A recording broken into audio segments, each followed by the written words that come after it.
70-এর দশকে এসে আমি জামাতের রুকন হয়েছি।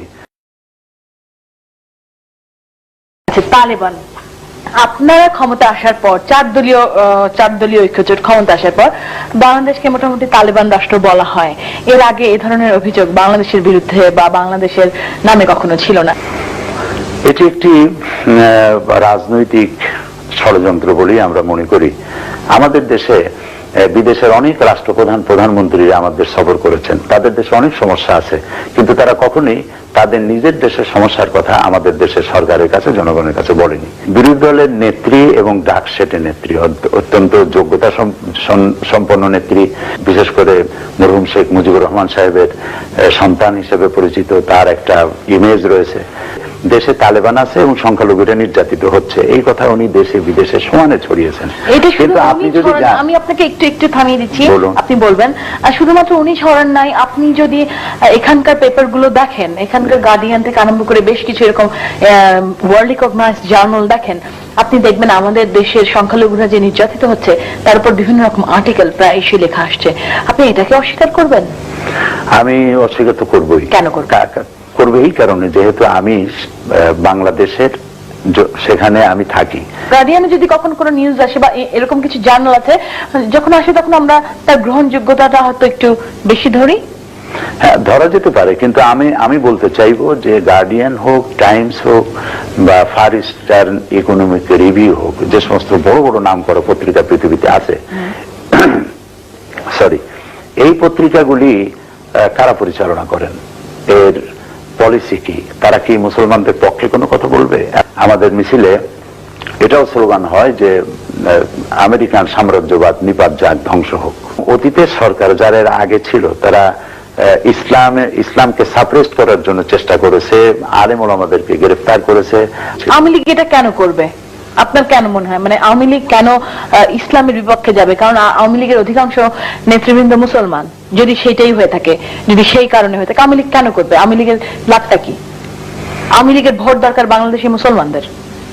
আওয়ামী লীগের কাছে বাংলাদেশি মুসলমানদের সকলের ভোট প্রয়োজন হতো যদি তাদের একটা ফিক্সড ডিপোজিট না থাকতো।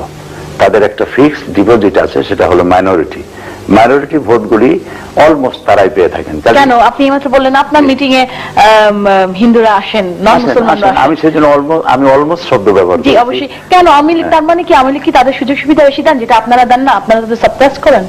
না, সেটা নয়। আমি আল্লাহকে বিশ্বাস করি, আল্লাহ বিশ্বাস করি, ইসলাম ধর্মকে বিশ্বাস করি।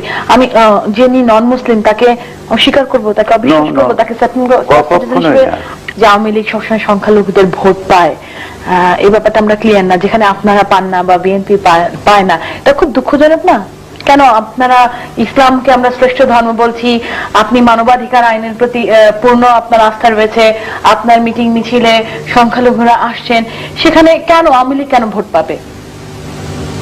না, আওয়ামী লীগ তাদেরকে, যেহেতু সে সেকুলারিজম করে, সে ধর্মনিরপেক্ষতার কথা বলে, এবং আওয়ামী লীগ একটা বিশেষ দেশের প্রতি আকৃষ্ট, আর ওই সংখ্যালঘুরাও একটা বিশেষ দেশের প্রতি আকৃষ্ট।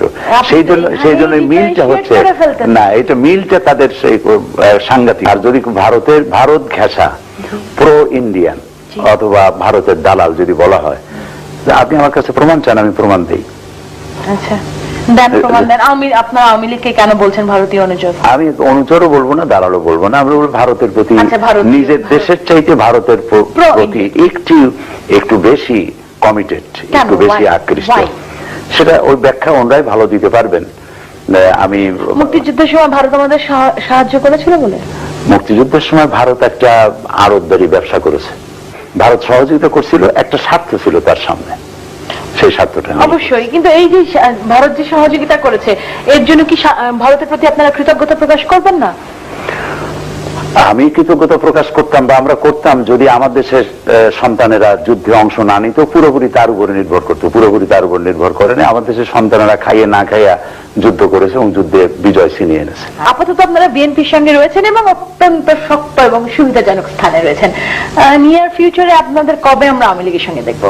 না, এরকম কোন সম্ভাবনা আপাতত নাই, এবং ভবিষ্যতে এরকম সম্ভাবনা আসবে বলে আমি মনে করছি না। ঠিক আছে, তার মানে আমরা আশা করতে পারছি যে আওয়ামী লীগ এবং জামাত একসাথে কাজ করবে না। আওয়ামী লীগের সাথে আমাদের সম্পর্কটা যে ছিল সেটা কিসের, সেটা দেখতে হবে। সেটা হচ্ছে কেয়ারটেকার কনসেপশন। আমরা স্বৈরাচারকে সরাবার জন্য ঐক্যবদ্ধ হয়েছিলাম তখন।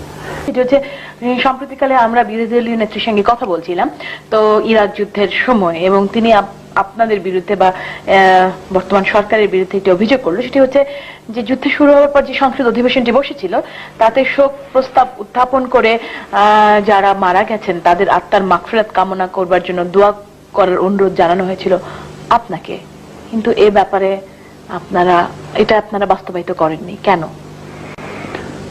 মূল বিষয়টা হলো পার্লামেন্টে এই প্রস্তাবটা তারা যখন করলেন এটি ছিল একটি রাজনৈতিক প্রস্তাব। এটি যদিও দেখা যাচ্ছে যে আল্লাহর কাছে দোয়া করতে বলা হয়েছে, কিন্তু মূল ছিল রাজনৈতিক বিষয়। আমি পরবর্তী সময় এই বিষয়ের কৈফিয়ত আমি পার্লামেন্টে দিয়েছি, আমি মোনাজাত করেছি। সেই মোনাজাতে ইরাকের নাম নেইনি, কিন্তু একথা বলেছি যে আল্লাহ তাআলা মুসলমানেরা পৃথিবীর যত দেশে যত জায়গায় তারা মাজলুম অবস্থায় আছে, অত্যাচারিত অবস্থায় আছে, আল্লাহ তাআলা তুমি দয়া করে তাদের সাহায্য করো। আপনি সিলেটের একটি জনসভায় ক্লেম করেছেন বা সবসময় ক্লেম করেন ছাত্র শিবিরের ছেলেরা সর্বকালের সর্বশ্রেষ্ঠ সন্তান। আপনি করেছেন না, আপনি করেছেন। আমাদের এখানে আপনাকে দেখাতে পারি এবং উদাহরণ রয়েছে, অনেক রকম রয়েছে। কিন্তু ঠিক আছে, আমি মানছি যে ছাত্র শিবিরের ছেলেরা খুব আদর্শবাদী, কিন্তু তারা এরকম হাত পা কাটা রাজনীতিটা কোথায় শিখলো? আপনি বলেন যে হাত পা কাটা সহজ না? মানুষটা যে জিনিসটা দিয়ে হাত পা কাটবে ওইটা পেটের মধ্যে চালাই দিলেই তো তাড়াতাড়ি মরে যায়। হাত পা কাটার ঝুঁকি নেবে কেন?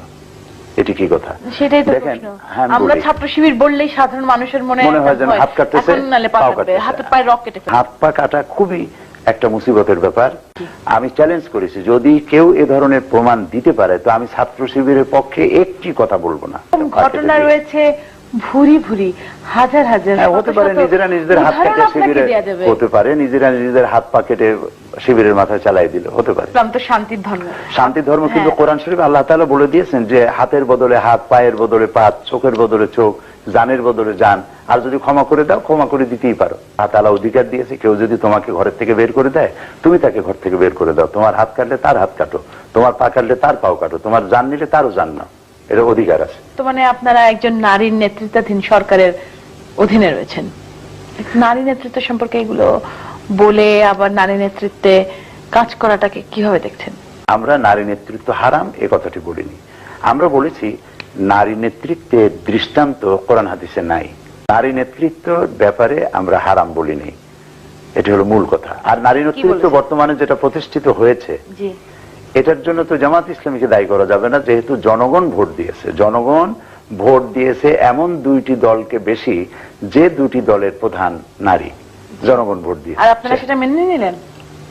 মেনে নিলাম মানে আমরাও গিয়েছি পার্লামেন্টে, গেছি, তারাও পার্লামেন্টে আসছে।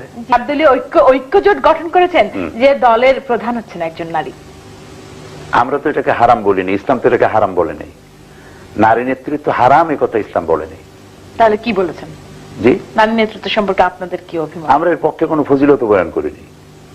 আপনি জামাতে কবে যোগ দিয়েছেন এবং জামাতকে কেন একটি বিতর্কিত রাজনৈতিক সংগঠন বলা হয়? জামাতে এসেছি, আমি ছাত্র জীবনে জামাত করি নাই, কিন্তু জামাতের প্রতি আকৃষ্ট হলাম ছাত্র জীবনেই। এরপরে আমার লেখাপড়া শেষ করলাম 1962 সনে, মাদ্রাসা শিক্ষার উচ্চ শিক্ষা ডিগ্রি নিয়ে। তারপরে আমি ব্যক্তিগতভাবে কিছু রিসার্চ ইত্যাদি করেছি।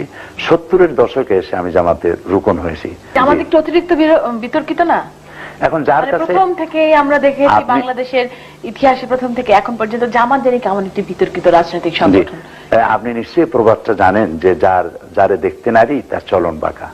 এখন জামাত ইসলামী সম্পর্কে, যার ইসলাম সম্পর্কে ধ্যান ধারণা নাই, যার ধ্যান ধারণা হলো শুধু ইসলাম হবে, জামাত ইসলামী যদি শুধু নামাজ পড়তো, রোজা রাখতো, মসজিদের মধ্যে পড়ে থাকতো, তাহলে জামাত ইসলামী নিয়ে কেউ মাথা ঘামাইতো না। মানুষের বাড়ি বাড়ি যাইতো, তওবা পড়াইতো, হাদিয়া নিত, পকেট ভরিয়া, কোনো অসুবিধা ছিল না। কিন্তু তারা দেখতেছে, যারা আমাদের বিরোধিতা করে, তারা দেখতেছে যে জামাত ইসলামী তো আমাদের গরম ভাতের মধ্যে হাত বসাইছে।